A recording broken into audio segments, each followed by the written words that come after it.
Roll call, Ty. Here. Ben. Here. Sherry. Here. Hayden. Here. 4 here and Vernon absent. Is there anyone here that would like to speak on the agenda item before we open up the special meeting? Before I go there, let me go ahead and open up the meeting. I need a motion to open the meeting, special meeting. Mr. Mayor, I'd make a motion to open up the special meeting, February 15th, 2023 at 7 p.m. I have a motion. Do I hear a second? I'll second. A second. Take a vote. Ben. Aye. Sherry. Aye. Hayden. Aye. Ty. Aye. 4-0.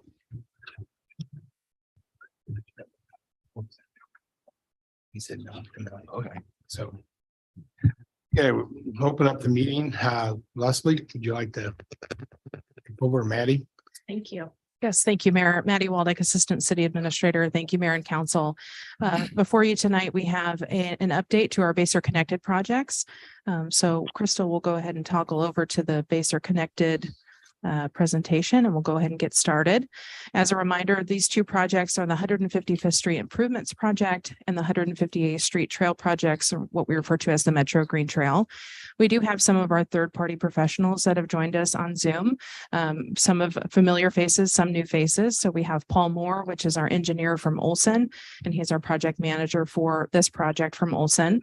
We also have our appraiser that is helping us with the project, Derek Shaner, and then our property acquisition specialist, Alan Skeens. So those gentlemen have helped us tremendously with this project to get us to this point. So we're incredibly grateful to them. Next slide, please. Just as a reminder of the project location and the improvements that are planned, the 155th Street improvements are highlighted in green. It includes a roundabout at 155th and Parallel, addition of turn lanes as needed, primarily in front of the high school to help with the traffic, both at the beginning of school and when school lets out, a 10-foot wide multi-use path on the west side of the roadway, and then a 5-foot sidewalk on the east side of the roadway. And then highlighted in that blue color is the Metro Green Trail project, which includes a 10-foot wide multi-use path that will connect to the improvements in the 155th Street Improvements Project. Then it continues down to 158th Street and then back to Garden Parkway, and then cuts through the site of Tomahawk Park to connect 155th Street and 158th Street. Next slide, please. We are very fortunate that we have been able to receive a significant amount of grants and external funding for the project. We also continue to work with our engineering firm and our third-party professionals to get updated estimates. So these are the most updated estimates that we have. For Metro Green Trail, it's $3.9 million. For 155th Street, it's $13.2 million. We have, like I said before, received a significant amount of grants and external funding, and we're very grateful for that. $500,000 for Metro Green, $7.4 million for 155th Street from the Mid-America Regional Council, and then a pledge of $2 million from Leavenworth County. So between these two projects, they total $17.1 million, and we have just shy of $10 million of grants and external funding. So for every $1 spent on these two projects, 58 cents comes from grants or external funding, and 42 cents comes from city funding. Next slide. With that, I'll turn it over to Paul Moore to talk about the project updates.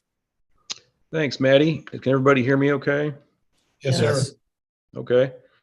Good to see everybody. I'll start going on the timeline here. Obviously, we've completed the preliminary design phase. That was done late last year, and now we're in final design. We've submitted our 90% plans to KDOT, and we had a meeting earlier this week with them to go over their comments on the 90% plans. So we'll move forward with those. And that final design goes all the way through October. And we have some more submittals back and forth with KDOT during that time frame as well. And then obviously the pre-construction phase would be this coming fall and winter. And we'd advertise the project. We're planning on that in October. And we'd have the construction phase starting in January, late winter time frame, and go through all of 24. Next slide.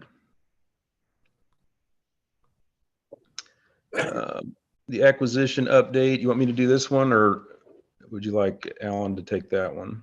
Paul, if you wouldn't mind taking this, that'd be great. Okay.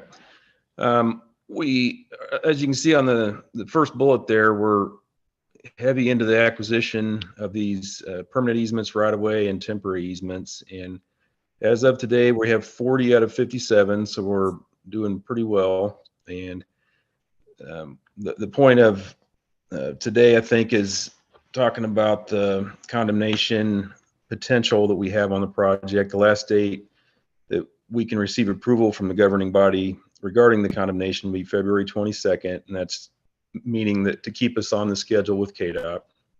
Any properties not acquired by March 20th would need to be added to that petition for condemnation at that point. Obviously, myself, Alan, and Maddie are going to continue to work with the property owners up to that point. Any properties that are added to the petition can also be settled prior to that court date, which is what we would hope. A lot of times the condemnation petition will spark people to, take a closer look at it and maybe go ahead and sign. And then the last date that we have to certify to KDOT that we have all the right of way acquired would be July 18th. And if we don't meet that, it jeopardizes our schedule for bidding in the fall. So just to keep on the KDOT schedule, that July 18th is a very important date. Like I mentioned, okay, sorry. February, let's see, which schedule update? Yeah, excuse me, I mentioned the 90% plans that we had, which, sorry, there we go. The 90% plans we had the meeting earlier this week on. We're actively doing a bunch of utility coordination. We've had a couple meetings already with one with the water district. We've met with AT&T a little bit today, kind of getting them ready for a more in-depth meeting in a couple weeks. We've been talking to some telecoms as well and the gas company. So we're getting them coordinated on what we need to potentially move. And in our case, we can redesign to a certain extent, but in some cases, they're going to have to move their facilities, and that's going to happen this summer. KDOT would like them to have their stuff moved prior to the advertising the project, ideally, which would be this fall. So that's the goal, is to get utilities relocated this summer and early fall. And then we have a date to get final plans to KDOT in May, and then plan specs and estimates plans to KDOT in July. And then we'll have some back and forth with them between that date and the October advertising date. And then, once everything gets approved with KDOT, we will advertise in October. And then that sets us up for, beginning construction in the late winter. And I think the first thing that would probably get constructed would be the replacement of the sewer main on 155th, because a lot of that kind of work can be done if we have a milder winter. And then the anticipated completion of the project would be November of 24. Next slide. Okay, project next steps. You want me to go over this, Maddie? Our city attorney, Maria Garcia, will go over these next steps. Thank you, Paul. Before I turn it over to Maria, just a few things. Throughout this process, our property acquisitions agent and city staff have been meeting with the community members that are affected by this project. And by and large, they are excited about these improvements. I think that's representative in the amount of easements that we've been able to acquire to this point. We've been meeting with them at City Hall, out in the field. We've been meeting with them on Zoom, having phone calls. Alan has been out here several times in the community, knocking on doors, meeting with families and addressing concerns. And so we're just very appreciative to the community's support for these two very important projects for our community. And with that, I'll turn it over to Maria for some of the technicalities. Thank you, Maddie. Good evening, Mayor and Council. So with that background in mind that Maddie and Paul have provided, the purpose of tonight's special meeting really is for you all to consider the resolution that's before you tonight to kind of kick off the process of condemnation. Condemnation is also called eminent domain. And it's the authority for government entities in Kansas, like the city of Basel, to acquire private property for public use as long as there is a finding that such use is in the public's interest and that taking the property is necessary. State statutes in Kansas control how eminent domain procedures work.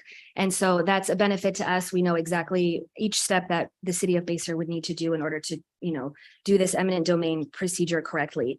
The very first step under state statute to start those eminent domain proceedings is for the governing body to consider such a resolution, again, declaring the necessity of these properties that are listed in the resolution and that are discussed in the presentation, that they are necessary for a public purpose. So the next step after that would be for staff, if the council approves the resolution, for staff to return in about the next week or so. That's our anticipated date if it is adopted, with an ordinance that kind of sets in motion step 2. Those are the only 2 steps that this governing body at this time would need to do as far as the eminent domain. At that point, if an ordinance is adopted by the council, the matter is submitted to district court and it goes from there. A petition is filed and then the matter is heard by a district court judge. And we anticipate that process, if it gets to district court, to take between 90 and 120 days. With that, I'll take questions. I'm happy to answer them. The exhibits are a little lengthy, but as Maddie said, some of these might be resolved by the time a petition is actually filed in district court. In fact, the numbers have been decreasing day by day, so it has been encouraging. Does anybody have any questions for Maria? Hey, yeah. Or general questions or comments, just concerned about this process in general. It's not something I would really like to pursue, but understand the importance and the fact that there's still time. I appreciate the comment that staff will continue to work with property owners regardless of the decision. And it looked like a lot of these were, a lot of the outstanding ones are more trustee or entities that may have a longer approval process. Do we think there are a lot of these that are going to continue to be a problem? Yeah, thank you, Councilmember Maples. That's a great point. A lot of the properties that haven't executed are trusts that maybe their executor is out of town or an out of town owner. There's also 2 entities in the packet that require approval from their respective governing bodies. And so we think that the number is going to be significantly less than what is included in the packet before we get to that process. And do we have, it sounds like we probably have all the parties on the line. One of the ones that stuck out to me was tract 74, that it's pretty far. That's the very northwest edge of the 158th project. That seems like the construction easement extends pretty far onto the property. Is that for grading or lay down? I'm just wondering if there's a way to minimize that impact. That is the portion of the trail along Parallel, and the trail is kind of going between, well, it's going north of the existing ditch along Parallel, so it's kind of somewhat in their yard, but it does require that amount of property to do the grading. It does kind of wind through the front parts of those properties, so it's something that it is required. Councilmember Maples, we did meet with that homeowner on site and walked through their concerns and answered their questions with them at the property. Okay, excellent. And then the other one I was going to ask about is also right just north of the park where it extends, and it looks like there's some maybe creek side that's a homeowners association or condos association, so they probably have a lengthy approval process. But is that an issue? I mean, we could probably, it looks like that could be pulled back a little bit if that is going to be a problem. Yeah, we've spoken with the president of the HOA several times, and similar to the other entities, it just requires a formal vote. She has said informally that she expects it to pass. Perfect. Thank you. Todd? Now, we've been talking about this for a long time, and they've kind of been training us towards this process for the last year. So I don't have any questions at this time. Thank you. Ben? I don't either. Thank you. Sherry? Yeah. Okay, I think that's it. Should we move on? Mayor, during a special meeting, you may want to ask if there's anyone from the public who would like to address the council on this particular item. This would be an appropriate time for you to do that. Okay. If there's anybody here from the public who would like to address any items on this, please do at this point.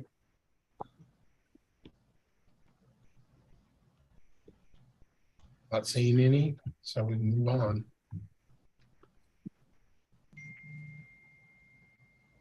You requesting a vote on this resolution this evening?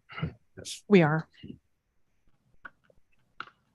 Are you ready for a vote?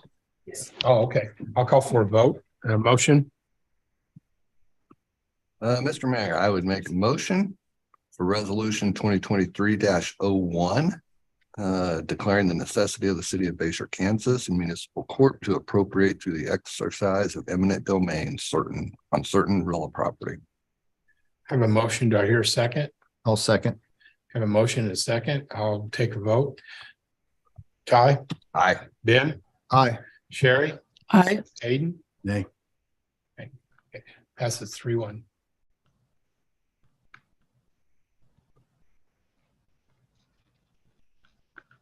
So you ready for me to adjourn? Okay. Yeah, Jared, unless you have any other business you want to take that. Is anybody have any questions on anything? Before we move on, I need a motion to adjourn the special meeting then. Mr. Mayor, I move we adjourn the special meeting. I have a motion. Do I hear a second? I'll second. Have a second. I call for a vote. Hayden. Aye. Sherry, Aye. Ben, Aye. Ty. Aye. Passes 4-0.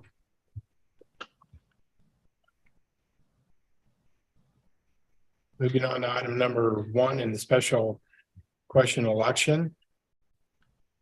Do you want me to do the vote, or not the vote first, but the What comment? public comment? Sure. Okay. Now, if anybody has a public comment, they can approach the podium, please. State your name and address, please. Jeff Body, 10808 Secretary Street. I guess to start with, I was kind of surprised to read in the agenda that it was realized in December and January that trying to all these projects would be feasibly impossible, the word they used. And most people in probably the city of Marion, the city of Basehor doesn't look at that the agenda. I'm wondering why it wasn't put in the quarterly newsletter that came out recently. And the reason I wasn't surprised that you don't have enough money, but I'm still surprised because I think in your quarterly newsletter, it stated that without raising the mill levy, you still took in 18% though in tax dollars. That a lot of things were getting done with no raise, but then I find out that you can't do it without asking for a sales tax. And if the people voted down, I saw there's options. But I like special a special district, taxing district, which I'm not really sure what that is. And additional property taxes, which I mean, you would imagine raising the mill, and fees. And that just makes me wonder, your planning wasn't very good. But I do think that there is an option that you can do, like a 5-year plan, you have streets and roads. You can put them back a year or two. Add a year or two to it. Because the sales tax is only going to collect in your estimates about $12,000 a month. I can't see that $12,000 a month is going to take care of a lot. I think you're further in debt, or your budget problems are a little deeper than that. And I'm also curious how much this election is costing the taxpayers. I know it's not free. There's a lot of work that goes into that. I've asked a couple questions now, and if you could agree to answer them if you want to. I don't know what a special district is. That's an option on the board.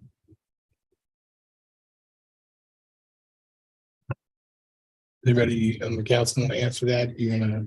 I'm trying to figure out exactly what the question was. So I'll leave it at that. The question was, like, if it doesn't pass, you're gonna raise mill levy, right? Possibly. There's also the possibility that it's in your, Yeah. It's in your agenda. On your slides. So what does that entail, a special district?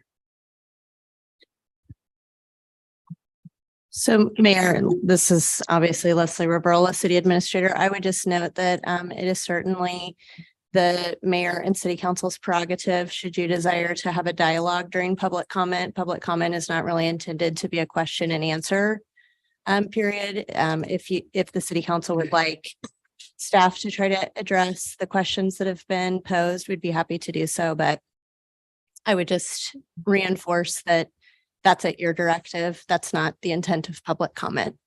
Okay, The intent is also transparency too.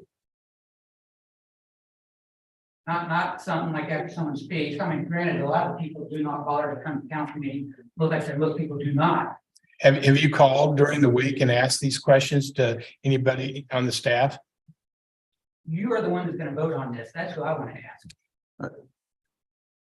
Mr. Am I Mayor, correct? They don't Yes. vote on this. You guys do. I'd be curious if the staff can go through their presentation they had prepared, and that may cover some of the information. And then if there's still outstanding questions, we could potentially entertain those at that time. Okay.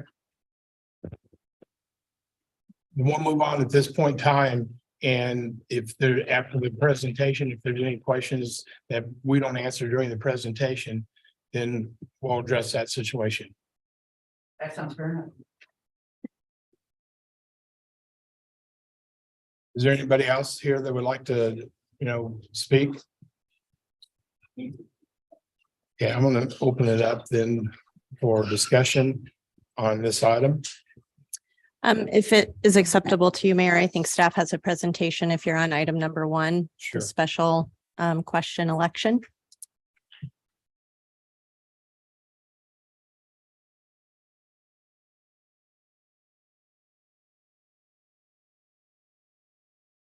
Thank you, Mayor, Council, Maddie Waldeck, Assistant City Administrator. Tonight on Zoom, we have a few folks of our third-party professionals here with us to discuss the special question election. This is a follow-up item over several months of discussion that we've had with the governing body as it relates to certain capital projects. So with us, we have Mitch Walter. He is from Gilmore and Bell, which is our bond counsel. And then we also have Jack Ryan Feldman of Baker Tilly, which is our financial advisor. Next slide, please. So over the last several months, and really over the last few years, we have been hard at work on conducting plans and projects to study the needs of future capital projects. Some of those plans, just to recap our meetings, the comprehensive plan in 2040, the complete street inventory project, which surveyed all roadway conditions within the city limits of Basehor, the active transportation plan that recommends certain trail connectivity in the region within city limits, and then also the Field of Dreams Special Committee recommendations. This governing body did approve capital investment into that facility, and then also the recommendations included some additional improvements as well. All cities have the potential for certain funding sources. First is property taxes. We've heard very loud and clear from this governing body that increasing the property tax rate is not something that we would like to do at this time. Over the last 3 years, the property tax rate has remained the same, so no increase to the property tax rate over 3 years. Second is grants. We have been hard at work on behalf of the city to secure over $16 million of grants and external funding for projects. And we will continue to do so and remain competitive in the metro to make sure that we're maximizing those opportunities for the city. Third is the additional sales tax, and that's the subject of tonight's discussion. The two sentiments that we heard when discussing these from the governing body and from staff is first, an additional sales tax cannot be approved or instituted unless it's approved by a vote of the people. And so from this governing body, we've certainly heard that that's enticing, that we would like to say these are the projects that this additional sales tax could fund, and let the will of the people determine whether or not we would like to do those improvements. And secondly, that's a tax not imposed just on City of Basel residents. If somebody is driving through town and driving on our roads and stops at one of our gas stations and gets a soda, they would be helping fund those certain improvements. The fourth bullet there is the user fees. That's like the administrative fee that's on the solid waste bill. And then the last is a special district, which is a sales tax that can be instituted in a certain geographical area within the city limits. So it's kind of a smaller subset of a tax for a special district. Next slide, please.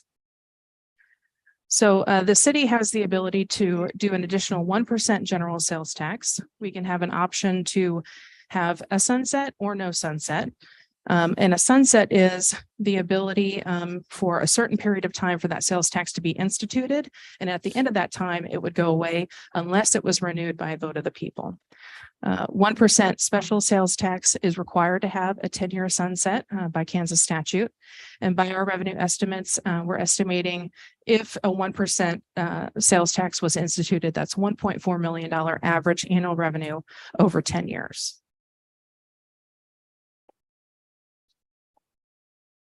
We could go back to that next slide, last slide, I'm sorry. A few things about the City of Baser's sales tax rate. It's 8.5% now. We'll talk about how we measure up against other cities in the region.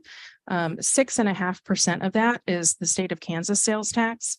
1% comes to the city, 1% goes to the county, and that county sales tax is redistributed amongst the county for capital improvements. Sorry, next slide. So of those capital projects that we spoke about earlier in those plans, these are some project estimates that we've been able to put together.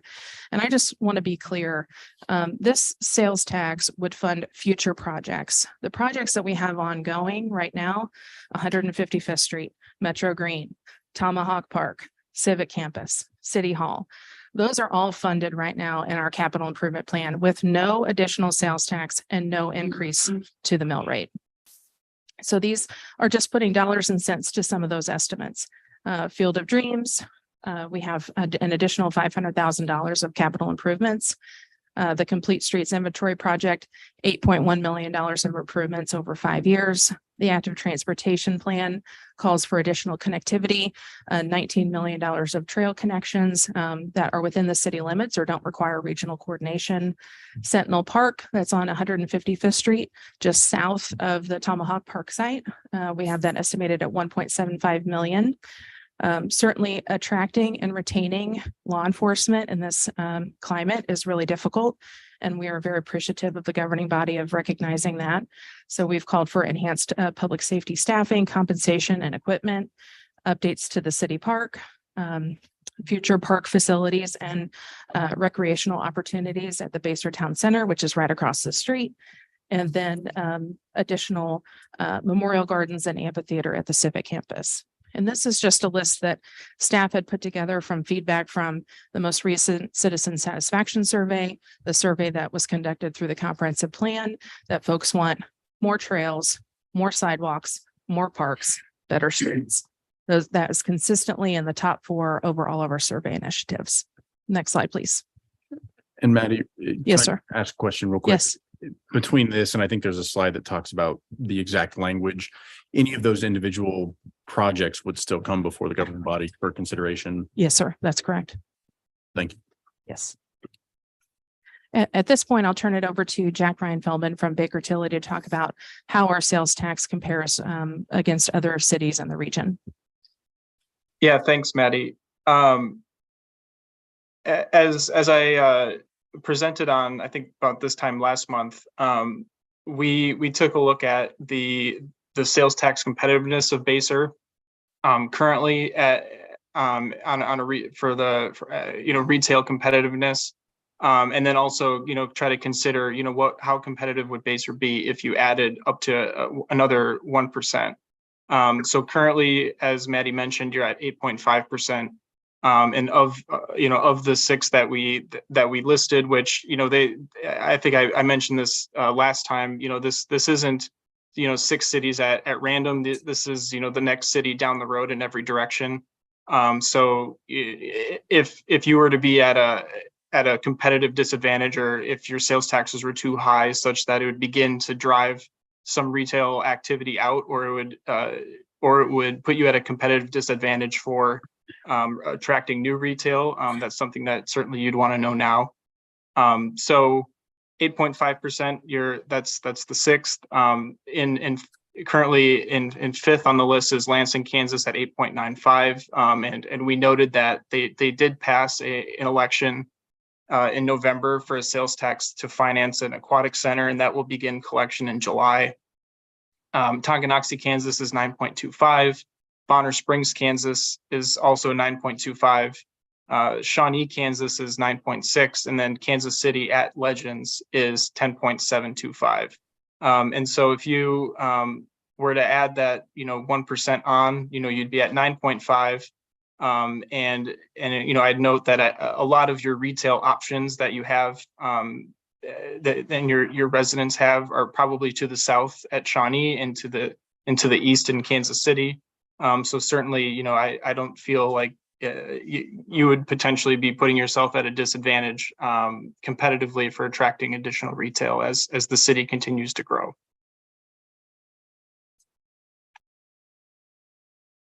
And certainly happy to answer any questions you have on that. Thank you, Jack. So on this slide, we have a summary of the staff recommendations, and I will just say at the onset, those are just that, recommendations. Any and all of these parameters can be adjusted or revised by this governing body, and we stand ready for your feedback. So staff recommendations is a 1% general sales tax for the purpose of supporting police operations, parks and trail improvements, and street improvements. We are proposing a 10-year sunset, meaning this 1% general sales tax will be imposed for 10 years and cannot be renewed unless it is approved by a vote of the people. We're proposing a mail ballot election on June 8th, 2023. We've been working very closely with the Leavenworth County clerk, and she's been incredibly helpful. And we wanted to make sure to select a date that was that their staff was available to be able to assist us with this process. The imposition of the sales tax, meaning the sales tax would start being charged on purchases on October 1st of 2023, and that would position us to receive our first sales tax distribution in the first quarter of 2024. Next slide, please. Mitch Walter from Gilmore Bell will review the proposed ballot language and then also timeline and some other technical information. Mitch. Sure. Thank you, Maddie. Yes, so our firm regularly works with cities in Kansas and puts together ballot questions for sales tax. So we've been working with the city and coordinating the possibility or the possible schedule that Maddie has laid out for you.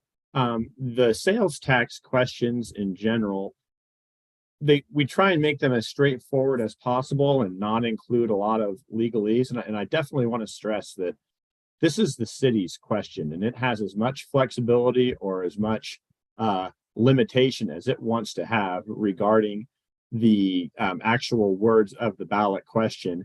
And the thing to keep in mind, and the question that we get most often is, to what purposes can the sales tax actually be utilized for? And we basically stay within the four corners of the ballot question. So what we've come up with here is, as you can see, support of general police operations, which basically would allow the city to spend sales tax revenues on just about any police endeavor, improvements to city parks, trails, and other recreational facilities, and paving and other infrastructure improvements. I think the thrust is on paving because I think that's the most recognized need as far as some improvements.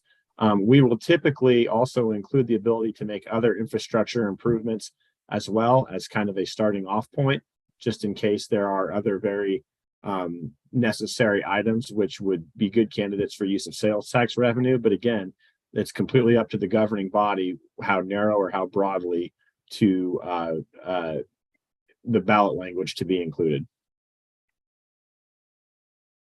And then the statutory sites at the bottom, that's just the applicable statutes under which the city would impose the sales tax. Maddie, did you want me to go ahead and take this slide as well? Great, Mitch. Thank you. Okay, so yeah, we're past February 3rd, of course. And so those items have already happened. You know, we're at the work session tonight discussing this. In order to actually hold the election on June 8th, timing starts to get a little bit tight because of some of the time constraints that go hand in hand with mail ballot elections. There is a little bit of wiggle room in there if the governing body, the city, wanted some more time to deliberate, of course. But basically, the key steps are the city adopting a resolution calling for the election on a date certain and actually approving the ballot language to appear. And then after that, it's a matter of coordinating with the Leavenworth County Clerk to coordinate the mail ballot election, which also has to be done in conjunction with the Secretary of State. The Secretary of State has to approve the mail ballot plan. That's an action that happens between the Secretary of the State or Secretary of State's office and the county election officer. The city is not typically involved in the mail ballot election plan. But after the mail ballot election plan would be approved, there's 2 notice of elections that need to be published. The timing is such that you basically start the first publication about a month before the election, and then the second publication is the next week, and that puts you inside the statutory time frame that you have to satisfy to then go ahead and hold the election. The county clerk's office, as Maddie said, the city would work hand in hand with the county clerk's office, and the county clerk's office would prepare the ballots and take care of all of the things on that end, basically to prepare the ballots to go out. They would go out and be due on June 8th, 2023. And then in late June, the election officer would canvass the vote. If the vote is positive in terms of approving the sales tax, we would transmit all of that information to the State Department of Revenue. And then the State Department of Revenue would start collecting the sales tax or imposing the sales tax in October of 2023. And the city would start seeing those revenues again in January of 2024, as Maddie just mentioned. The reason for that kind of elongated timeline is that a sales tax can only be started on the first day of a quarter of the calendar year. And so that's why, and revenue also needs 90 days advance notice to set up all of their infrastructure to start imposing that sales tax. So we would transmit the package in late June, assuming a successful election, sales tax imposed in October, collected in January. So an important part of a mail ballot such as this is getting the information out to the public so they can make an informed vote. And we've taken a look at the information that we have and the tools that we have at the city to get this information out. And we have sort of a 4-prong approach. First is hosting 2 open house meetings.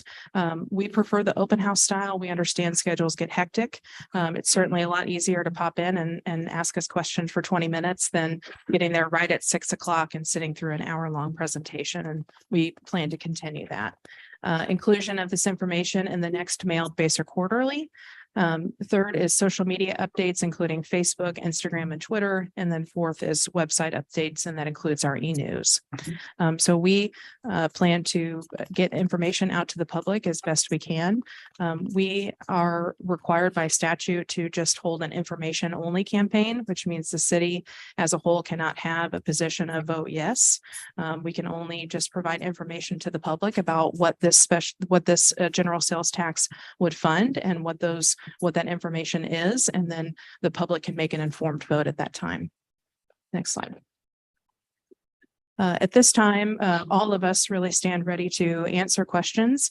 If we can answer them, we will. If we need to take the question, we will make sure to follow back up at the subsequent meeting. But I would just like to end with saying, I just want to confirm with this governing body and the public, the city is in a very strong financial position. We have a AA+ rating, which is incredibly rare for a city of our size. Part of the components when reviewing that is how is the financial management of the city by way of policies that are set by this governing body and the execution of it by staff. And so for us to be at that rating is a testament to the work of this governing body, and we stand ready for questions. open up for discussion. Sherry, you have anything?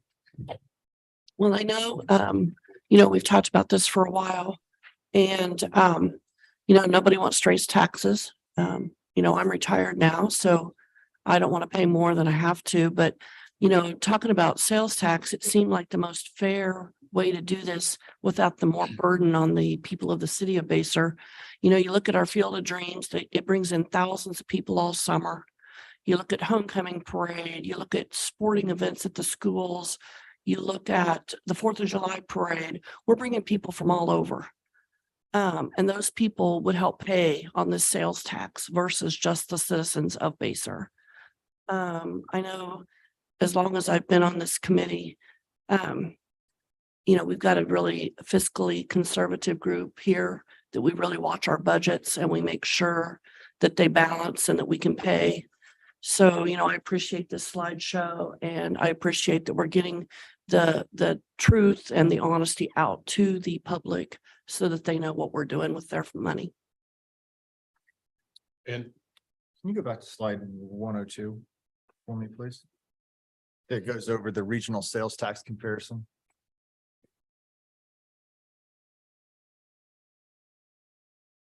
There you go.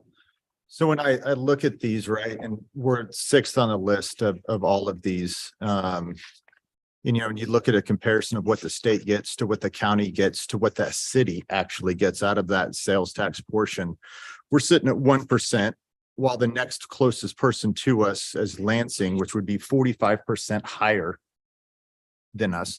And then you have the highest, which is Kansas City Legends, and they're 222% higher than where we are currently, right? Well, And that I know of, I don't see Legends slowing down any. I don't see people veering away from Legends because of the sales tax. It's at 10.725. So I think by raising our sales tax by 1% to be more comparable with the surrounding areas is definitely appropriate. Thank you.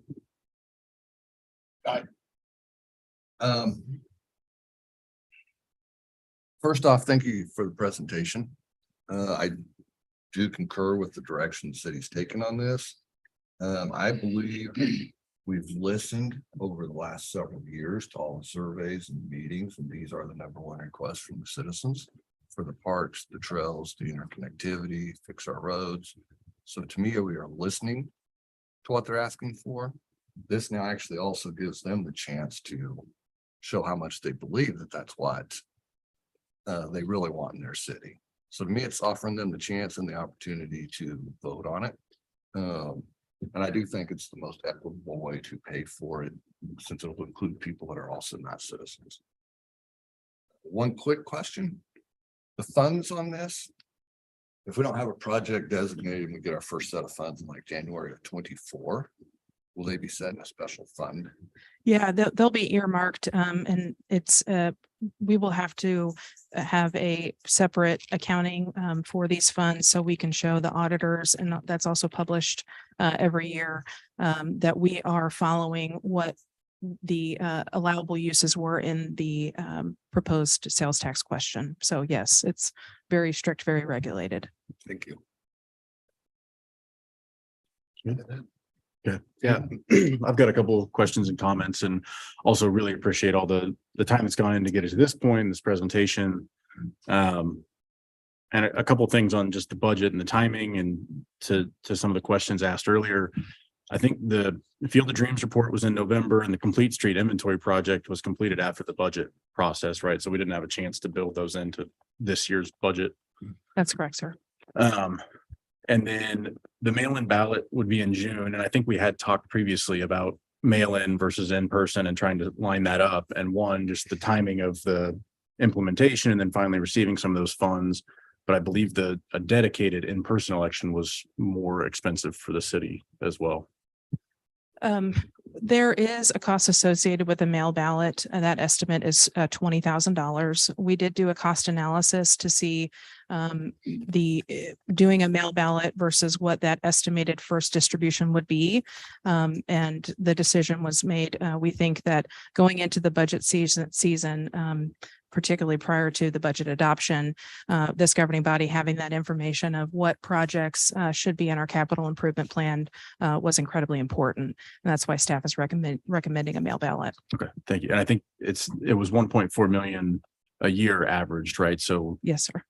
About 275,000 is what we're estimating for the first distribution. excellent. So, you know, I had asked a lot of times just in general, as the budget is a concern for me, questions before my time on the body and since, and I also want to commend the staff for, I think, a great job managing our funds and going out and getting so many grants. The, 58 cents on the dollar from outside is fantastic. So I think I wrote down the pull factor was 0.42%, which I don't understand that math completely, but I think that also means that 42% of our sales tax dollars are not from citizens of Acer. So that the point that we've all been talking about where it spreads this across folks that are coming into the town, I think is beneficial. Yeah, the pull factor is where City of Baser residents spend their dollars, whether they spend it at home or other places. And so most Baser residents spend their sales tax dollars elsewhere. And to Council President Sims' point, usually the Legends. And there's no real, the Kansas Department of Revenue doesn't have a real good tracking mechanism, because if you go in and pay cash, you don't know if that person is, from inside city limits or they're coming over from KCK. So that pull factor just gives us an idea of where our residents are spending their sales tax dollars. Perfect. Thank you. And then I think sunset provision is something I had mentioned. So whether we have to or not, I really appreciate that opportunity for the citizens to vote on it up front and see if the interests or their vote on a sales tax aligns with the interests they've expressed previously, and then also sunsetting. So there's another chance 10 years down the road. Thank you. Anything else? That was it. Thank you again. I think we've answered everything, and I'm going to call for a vote. I need a motion. I think at this time, Mayor, if we can just get a general consensus on whether or not you'd like to advance this to the regular meeting next week, we would sincerely appreciate that feedback. Thank you, Mayor. Okay. Sherry? Hello, everybody. This is Mitch Walter again with Gilmore and Bell. One of the council members, I couldn't quite tell who it was, mentioned the sunset. That was one of the things that I did want to circle back on. That's something that we would need to know prior to the city approving the language of the ballot, if we did want to include a sunset or not. And so it would be appropriate to probably discuss that to the extent that the governing body is ready to discuss whether it would like to include a sunset or not, as that will be part of the ballot language. Like I said, I'm in favor of it. I think you mentioned it as well.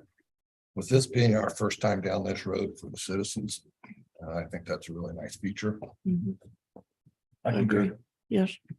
Agreeable. So I think we have a consensus to move it to the meeting. So I think the consensus, Mitch, is yes on a 10-year. I think what staff recommended was a 10-year sunset on the question. And it sounds like that's the consensus of the council as well. Okay, very good. I will include those provisions in the revised version of the documents for the city's meeting on the 22nd then. Thank you.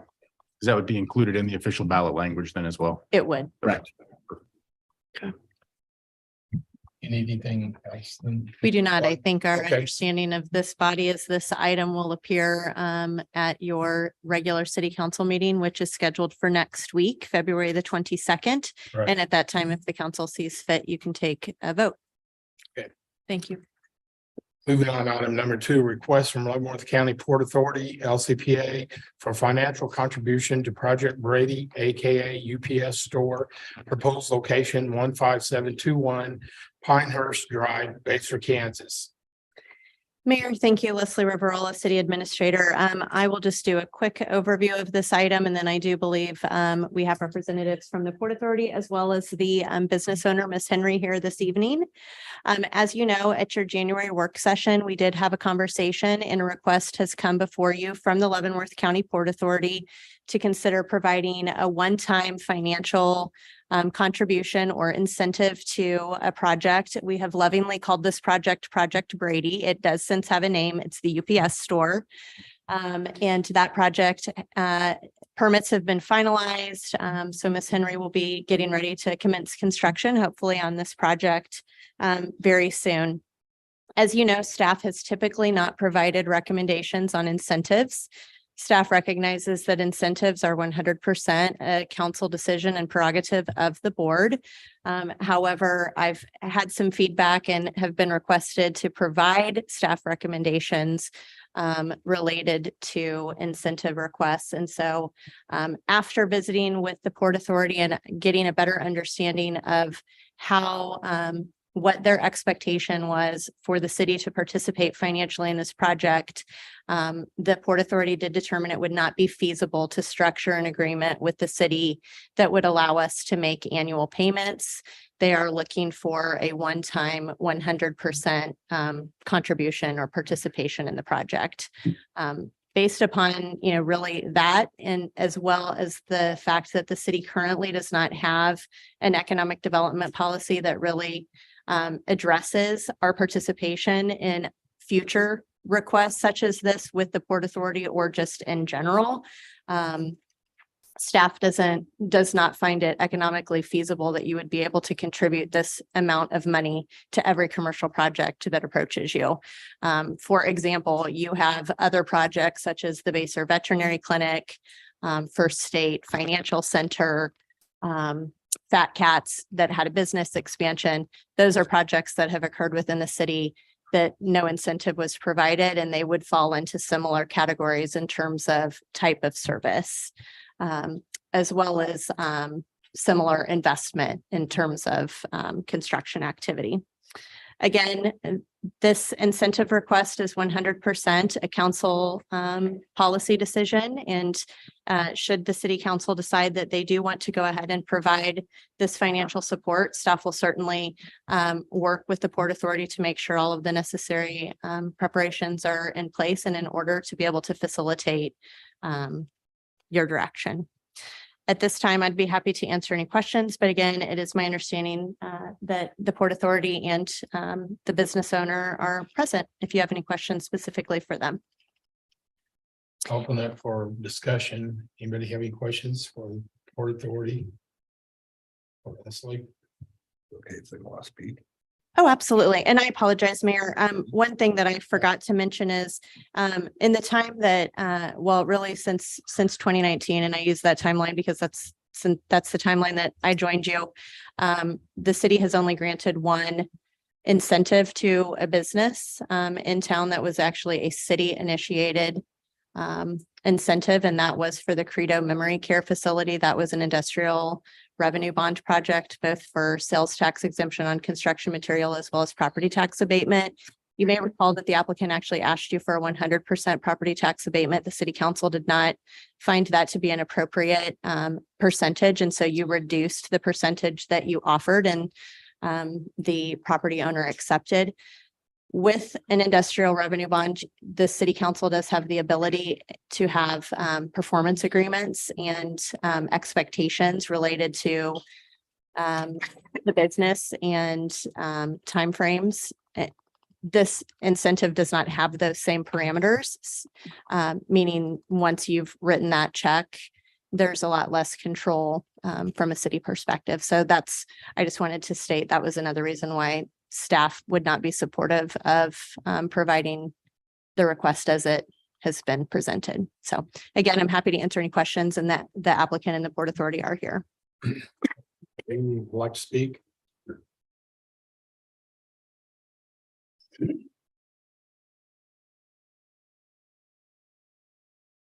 Thanks for hearing us again. Cindy, appreciate your time. Last month, we included this presentation to you. It was the first time you've seen it and heard of it. There was some questions I need to ponder particular issues. So I'd start tonight. Just opening up forward to you to expand where we left off last month. Any specific questions I can address for you today? Anybody? I don't believe so. I think the project is the same as presented, just the funding structure is a little different. That's correct. Sherry or Ben? Okay, Yeah, the request, is to do the lump sum. The main reason is. Had problems conforming with Kansas statutes. We cannot bind a year agreement on seating council. So what that means to us is 2 years from now, the new city council could reject payments at that time. Did you understand the Port Authority is fronting all the money this particular project for this project to start with? From your standpoint, you want to make sure you get it payment. You want to have some control. Well, the reason we delay your payment, we wait until the building is completed. Once the building is completed, property taxes are going to be collected regardless of who owns the building at any given year.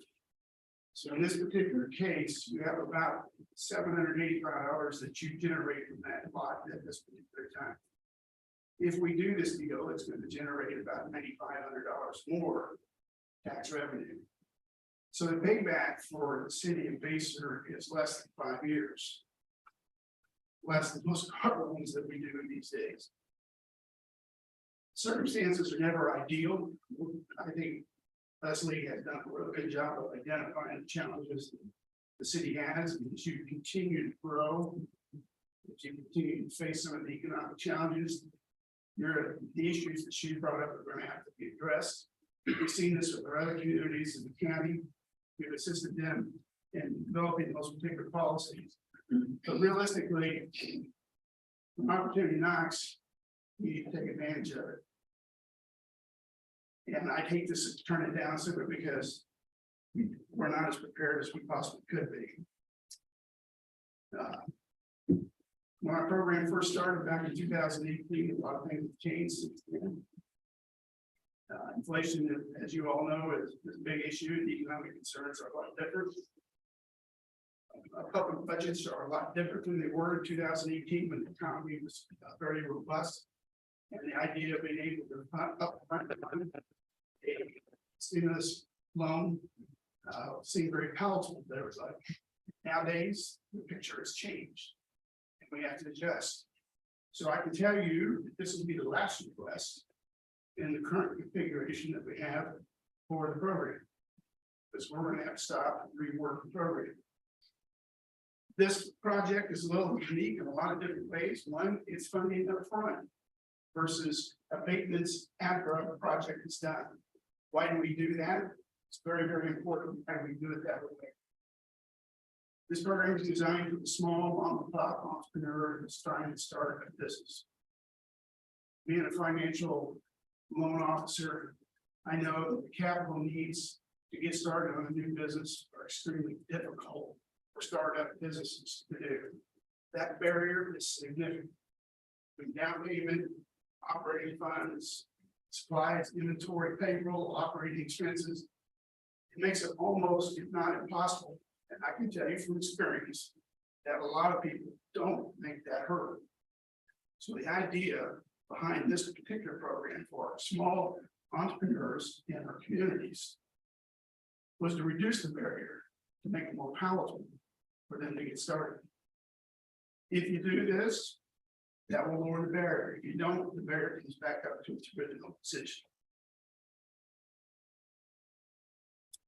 You got to ask the question with so meeting units, if we can put $1.8 million asset in the city limits of Basehor, and it'll cost you $45,000 to do it, payback's less than 5 years, and the building's going to be there probably 35 or 45 years. Are you interested? It's a tough question. I wish I could bring it to you in ideal circumstances. I really do. I can tell you I've been doing this for 35 years. Very rarely is it in circumstances I keep ever. So you all are going through some great changes. You're growing leaps and bounds. I can tell from the presentations before us, you've got a lot of growing pains that are associated with that. I understand where you're coming from in that particular regard. Our request is for the $46,563.70 in lump sum. You don't pay that money until the building is done. That way your repayment source is guaranteed. This program is not relying on any sales tax guarantees of any kind. They're not promoting sales tax. We're not promoting payroll jobs. We're basing it solely on the building. There will be jobs, be a per city. There will be sales tax. There will be a per city. But we're not including that in any of the calculations. We're basing it solely on the real estate taxes. That's it. We'll back up. You got any questions? I'm not seeing any at this time. Is there any way we can get some kind of consensus? I know you can't officially vote tonight, and I respect that. But is there any consensus one way or the other, yea or nay, on the idea? I think they need to think about this next week too, after hearing everything again, before they go one way or the other. We're gonna vote on it next week. So I think they need to think about it. Sure. So I appreciate it though. All right. For your time. Thank you. Thank you. Thank you so much for listening for the talking. Thank you. But as we thank you really for that. Yeah. Thank you, Varsha. Something on this. Look like you're ready to go, or you're the next one. Next week. Request to farm DTC property by Brent Farms LLC. Well, I was just curious, does staff need any additional direction for the last item? The idea would be to, Yeah, I mean, I have a question. If you're, what would you anticipate considering next week? Should we go grab them because they've just left? I would could prepare a resolution of intent for you to consider next week. That's kind of what I was thinking, but that's your. You want to know if they're just going to move it forward to vote on? Yeah, so typically the direction we get at the council, I mean, you can certainly provide consensus on if you're ready to offer that, but whether or not you want to advance this item to the regular meeting agenda would be appropriate. because if there's not general agreement, you wouldn't take the time to write the resolution. Correct. Okay. Yes. I will be abstaining from discussion until I have a discussion with you two after the meeting prior to next week. Okay.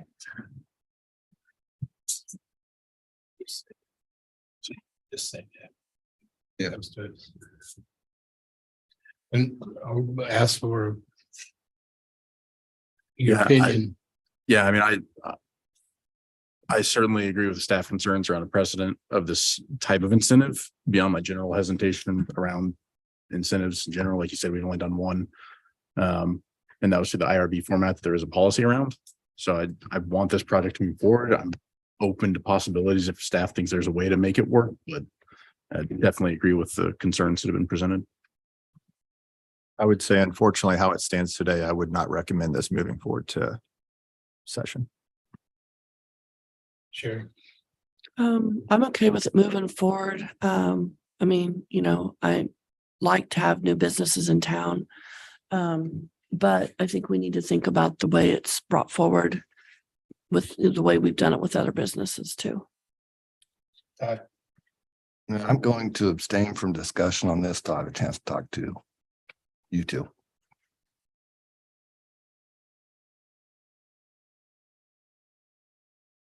So did that. Yeah, is there significant effort involved in the creation of a draft resolution? No, I don't believe there's significant effort at all, but I did have a question. One thing that was in the staff memo was the absence or bringing to your attention the absence of a policy on economic development. And we wondered also if that's something the council wants to direct staff to work on, because I would recommend that, you know, sometime in the near future for you to be able to use when you are awarding incentives like this. Right. So in addition to moving it forward with a potential draft resolution, would you like staff to also work on a policy that could be applied to future requests? I think if we consider this next week, it'd be helpful to have the broader context of what we think a policy might look like, knowing that a week is a pretty quick turnaround to have that fully established, but just something that, would this be within the framework of a larger, bigger picture policy framework?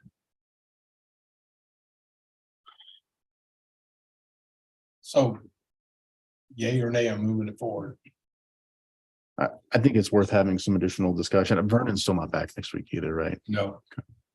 That's just one other factor, but I think, there's general interest in supporting local business and just trying to figure out if there's a way to do that with the policies that we have in place now. And go ahead. Go ahead. I'm sorry, I wasn't it's- trying to cut you off. Lost the train of thought. Yeah, if there's another comment, go ahead.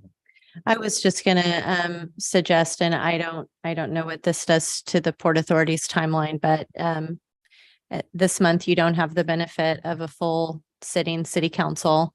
As you know, Councilmember Fields is also a member of the Port Authority.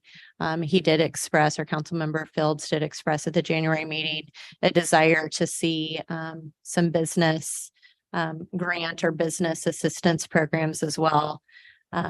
I will just say from a staff perspective, as we were kind of thinking about different business offerings, we were thinking more small business grants to help with things like signage or marketing. I mean, so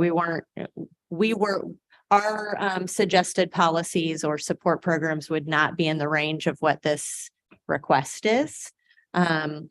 If the city, I guess, request or suggestion would be, if the governing body would like for staff to work on a policy related to your participation from external bodies in granting requests, we could certainly work on that. There's no way we could have it turned around for a packet for next week.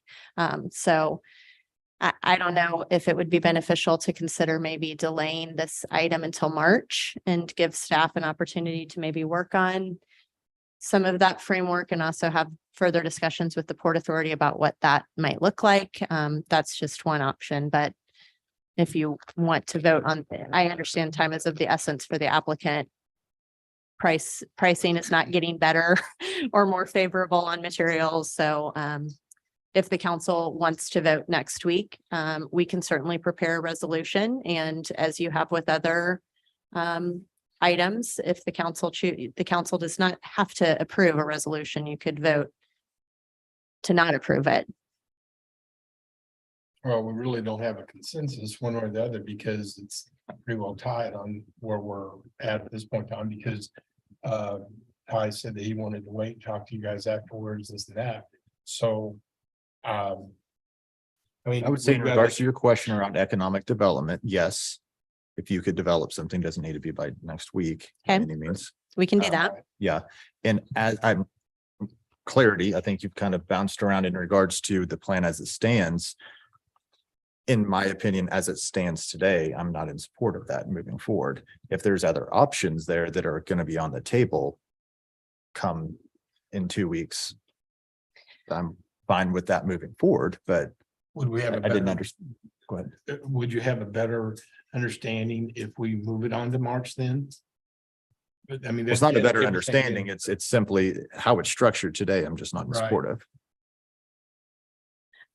I don't, substantively, I don't know that there is much that's going to change on the staff recommendation. I appreciate the Port Authority's position about not the statutory inflexibility of not binding future councils. That's in place for every project and every incentive and every debt issuance that this governing body takes. And so that is not unfamiliar to us. I've not professionally in almost 20 years, have I ever experienced a governing body that a future governing body has reversed direction on a prior governing body's item. And, staff's position on this is almost $47,000 for a commercial business is there. We don't have the ability financially to support other projects like that in such a way. I mean, we just don't, whether it's through the Port Authority or through direct payments to businesses. We could not support that. financially. And fair point that I've kind of bounced back and forth, because I agree. I think that's probably too large an amount. And so I think if there was some additional guidance of either other structures that would get close to that dollar amount long term that are closer to what we've done through IRBs. I don't know the dollar value of the IRB that was issued. Or if there's some dollar amount that would be considered, or, you know, percentages, whatever that future policy would look like, that would help me think about this item in context of what a more broad policy would look like. So to your point, yeah, I would not support the way this is laid out today. And that's where I was kind of thinking, in 2 weeks, are we all of a sudden going to restructure this in a different way? Because if we are not, then Yeah, I mean, I don't anticipate this request being restructured because this request isn't a direct request from the applicant. This is essentially a third-party request. This is from the Port Authority, and the Port Authority has their own incentive structure, and their incentive structure is this secondary or subordinate loan program. And ultimately, the Port Authority gets repaid for the loan. The city's repayment, if you will, is through property taxes.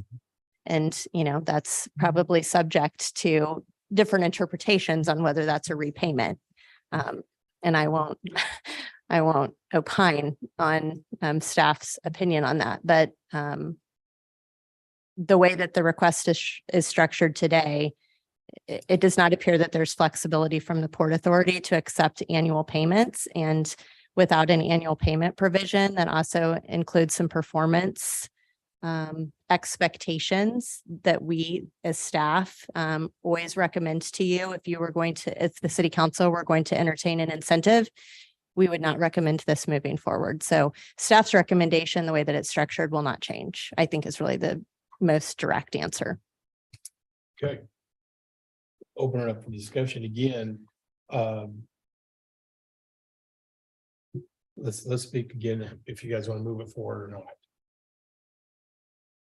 Not in the current format. And you still can't answer. Okay. not in the current format.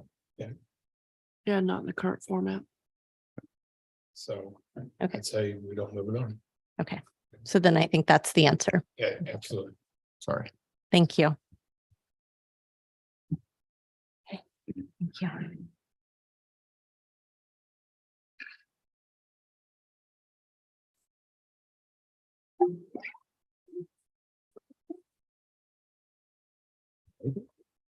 We're getting here too long. Okay, let me read this again. Request to farm BTC property by Brandt Farms LLC. Good evening, Mayor, City Council, Gene Miracle, Municipal Service Director. Since the very recent acquisition of the property known as BTC directly east of City Hall, I was contacted by the farmer, Mr. Lee Brandt of Brandt Farms LLC, requesting the ability to continue farming. During our discussions, he's farmed that property for 10+ years. And knowing the timeline of the farming season is approaching March 1st, I met with the city administrator, discussed some options. Mr. Brandt presented a request letter to get consensus from the council of what direction to move forward. Mr. Brandt is here this evening for any questions and open it up to the council for their questions. Would you like to say anything, Lee? Just requesting to continue farming it, as I have been. It's been on a cash rent basis. Understanding that the city is acquiring the property.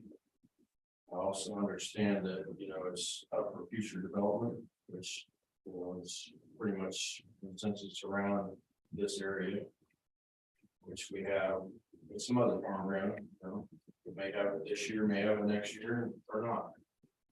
But I just would like to continue farming it, protect the land, get it up in shape where it's available for you guys to future develop without a lot of road miles or whatever goes along with the farm.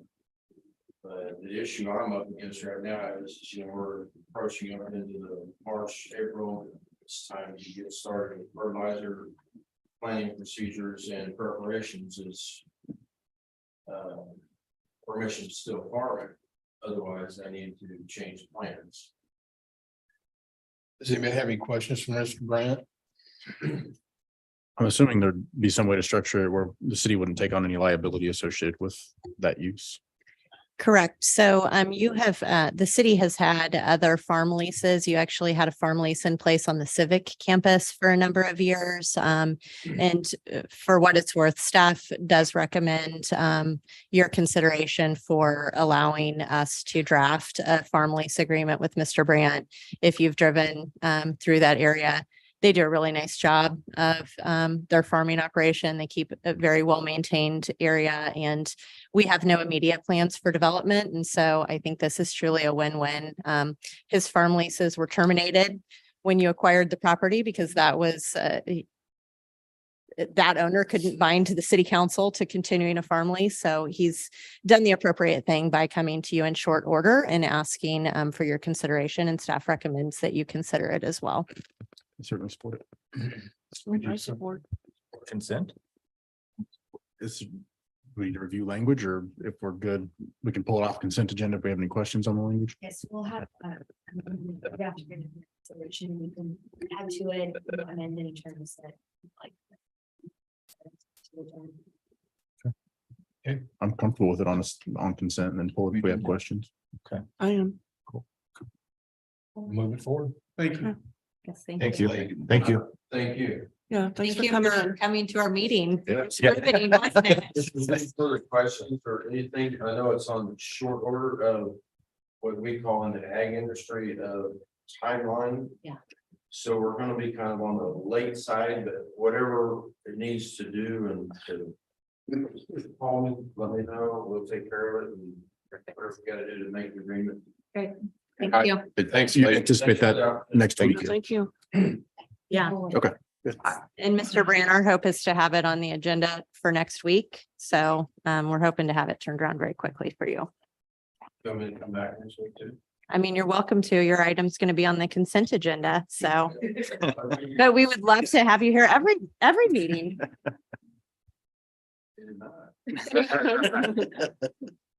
Moving on, item number 4, you're welcome, sir. Temporary and permanent easements for 2302 lift stations. Good evening, Mayor, Council, Gene Miracle, City Municipal Service Director. Item number 4 is the 2302 new lift station easements.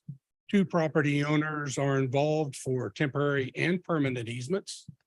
Through working with a licensed land acquisition agency, we have met with both property owners and happily to say that both property owners have signed both the temporary and permanent easements. They've both been executed, waiting for your consideration of approval. The dollar amount is listed on the agreements. And I would request that they would go for the regular meeting next week. Does anybody have any questions for Gene? No, I agree. Yeah, I think consent agenda on this one too. I agree. Agreed. Thank you very much. Good job. The Do Gene? the plans are at KDHE, all the signature pages have been signed. GBA submitted them Monday of this week to KDHE. So we're hoping for about a 60-day turnaround. Okay, put it on the consent agenda then. Yes.